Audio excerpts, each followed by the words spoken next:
ಸರ್ಕಾರ ಯಾರು ಸರ್ಕಾರ ಅಂದ್ರೆ ಯಾರು? ನಾನೇ ಅಲ್ವಾ? ನಿಮ್ ಸರ್ಕಾರ, ನಾನೇ ಫೈನಾನ್ಸ್ ಮಿನಿಸ್ಟರ್ ಅಲ್ಲ? ನಾವು ಒಪ್ಕೊಳ್ಳೋದು ಸುಮ್ಮನೆ ಏನೋ ಹೇಳಿದ್ರೆ ರೆಕಾರ್ಡ್ಗೆ ಹೋಗ್ಬಾರ್ದು. ಹಂಗೆಲ್ಲ ಸುಳ್ಳು ನಿಮ್ದೆಲ್ಲ ಅಲ್ಲ. Don't mislead the house. ನಿಮ್ ಕಡೆ ರೆಕಾರ್ಡ್ ಇದೆಯಾ? ಏನೋ ಒಂದು ಹೇಳ್ಬಿಡೋದು. ನಿಮ್ ಕಡೆ ರೆಕಾರ್ಡ್ ಇದೆಯಾ? ಇದೆ, ಕೊಡ್ತೀನಿ ಸಭಾಪತಿ. ಎಲ್ಲಿ ಕೊಡಿ. ಪೇಪರ್ ನಲ್ಲಿ ಬಂದಿದೆ, ಕೊಡ್ರಿ. ಪೇಪರ್ ಬಂದಿರೋದು ಸತ್ಯ ಅಲ್ಲ. ಕೊಡ್ತೇನೆ. ನಾವು 233 ಕೋಟಿ ರೂಪಾಯಿ ಕೊಟ್ಟಿದ್ದೀವಿ ನೆಟ್ಟೋಗಕ್ಕೆ ಪರಿಹಾರ. 233 ಕೋಟಿ ಕೊಟ್ಟಿದ್ದೀವಿ. ನೀವು 500 ಕೋಟಿ ಅಂತ ಹೇಳ್ತಿರಲ್ಲ, ಎಲ್ಲಿದೆ ತೋರಿಸಿ. ಸಭಾಪತಿಗಳೇ, ನೀವು ಅರ್ಧ ಕೊಟ್ಟಿರ್ಬೋದು. ಅರ್ಧ ಕೊಟ್ಟಿಲ್ಲ, ಅರ್ಧ ಕೊಟ್ಟಿದ್ದೀವಿ.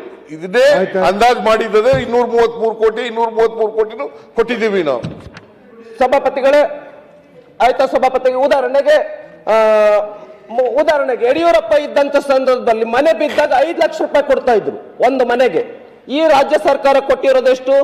1 ಲಕ್ಷ ರೂಪಾಯಿ. 1 ಲಕ್ಷ ಒಂದು ಮನೆ ಸಂಪೂರ್ಣ ಲಾಸ್ಟ್ ಆಗಿರೋದಕ್ಕೆ ಒಂದು ಮನೆ ಕಟ್ಟಿಸ್ಕೊಡ್ತಾ ಇದ್ದೀವಿ. ಸುಮ್ಮನೆ ಹೊರಗಡೆ ಹೋಗಿ ಕೇಳ್ಕೊಂಡ್ರೆ ಅವ್ರು ಯಾರು ಹೇಳಿದ್ರಂತ ಬಂದು ಹೇಳ್ತಾ ಇದ್ದಾರೆ ಇವರು ಅಷ್ಟೇ. ಗ್ರಾಮ ಪಂಚಾಯತ್ ಲಕ್ಷ ಕೊಟ್ಟು ಗ್ರಾಮ ಪಂಚಾಯತ್ಗಳಿಗೆ ಯುಪಿಎ ಸರ್ಕಾರ ಇದ್ದಂತ ಸಂದರ್ಭದಲ್ಲಿ ಗ್ರಾಮ ಪಂಚಾಯತ್ಗೆ ಬಂದಿರ್ತಕ್ಕಂಥ ಹಣ 8ರಿಂದ 10 ಲಕ್ಷ ರೂಪಾಯಿ ಒಂದು ಗ್ರಾಮ ಪಂಚಾಯತ್.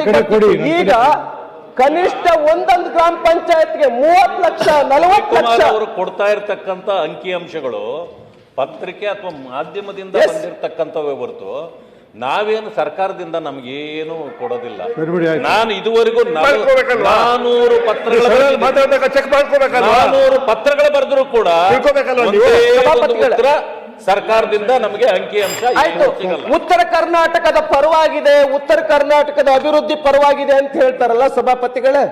ರೈತರಿಗೆ ಕೊಡ್ತಾ ಇರ್ತಕ್ಕಂತ 4,000 ರೂಪಾಯಿ ರಾಜ್ಯ ಸರ್ಕಾರ ಯಡಿಯೂರಪ್ಪನವರು ಬೊಮ್ಮಾಯಿ ಅವರು ಕೊಡ್ತಿದ್ರಲ್ಲ, ಯಾಕೆ ರದ್ದು ಮಾಡಿದ್ರು? 4,000 ರೂಪಾಯಿ ರೈತರದು ಯಾಕೆ ರದ್ದು ಮಾಡಿದ್ರು? ಒಂದು ಟ್ರಾನ್ಸ್ಫಾರ್ಮರ್ಗೆ 25,000 ರೂಪಾಯಿಂದ 35,000 ರೂಪಾಯಿ ಒನ್ ಟ್ರಾನ್ಸ್ಫರ್ ನಮ್ಮ ಸರ್ಕಾರ ಇದ್ದಂತ ಸಂದರ್ಭದಲ್ಲಿ, ಬಿಜೆಪಿ ಸರ್ಕಾರ ಇದ್ದಂತ ಸಂದರ್ಭದಲ್ಲಿ. ಈಗ ನಿಮಗೆ ಹೇಳ್ತೇನೆ, 2.5 ಲಕ್ಷದಿಂದ 3 ಲಕ್ಷ ರೂಪಾಯಿ ಒನ್ ಟ್ರಾನ್ಸ್ಫರ್ ಬಗ್ಗೆ. ಇದು ರೈತ ವಿರೋಧಿ ನಡೆ ಅಲ್ವಾ? ಸುಳ್ಳು ಹೇಳ್ತಾ ಇದ್ದಾರೆ. ಇದು ರೈತ ವಿರೋಧಿ ನಡೆ ಅಲ್ವಾ? ಇವರಿಗೆ ಹೇಳ್ಬೇಕು ಅಂತ ಹೇಳ್ತಾ ಇದ್ದಾರೆ. ಈಗ ಮಾನ್ಯ ಅಧ್ಯಕ್ಷರೇ, ಯಾವ ಕೂಡ ಸತ್ಯಕ್ಕೆ ದೂರವಾದದ್ದು. ಈಗ ಇವ್ರು ಹೇಳ್ತಕ್ಕಂಥ ಎಲ್ಲವೂ ಕೂಡ ಮಹದಾಯಿ ಬಗ್ಗೆ ಹೇಳಿದ್ರಲ್ಲ, ಕೃಷ್ಣ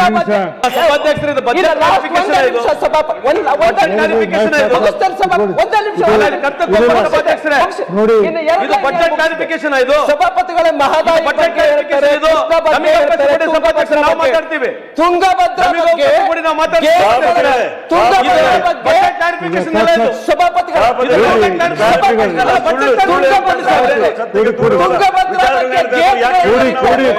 ಅಂತ ಹೇಳಿ ತಡ ಮಾಡಿದ್ ಯಾಕೆ? 2ನೇ ಬೆಳೆಗೆ ನೀರು ಕೊಡ್ಬೋದಾಗಿತ್ತು. ಈಗ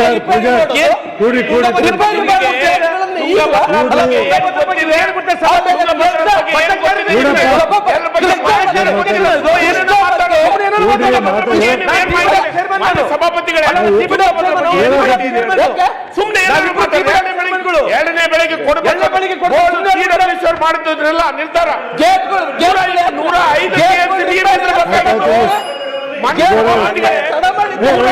105 ನೀರು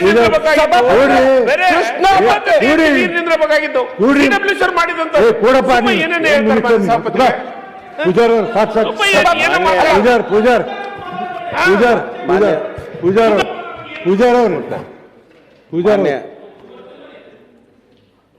ಅವಕಾಶಕ್ಕಾಗಿ ಧನ್ಯವಾದ ಮಾನ್ಯ ಸಭಾಪತಿಗಳೇ.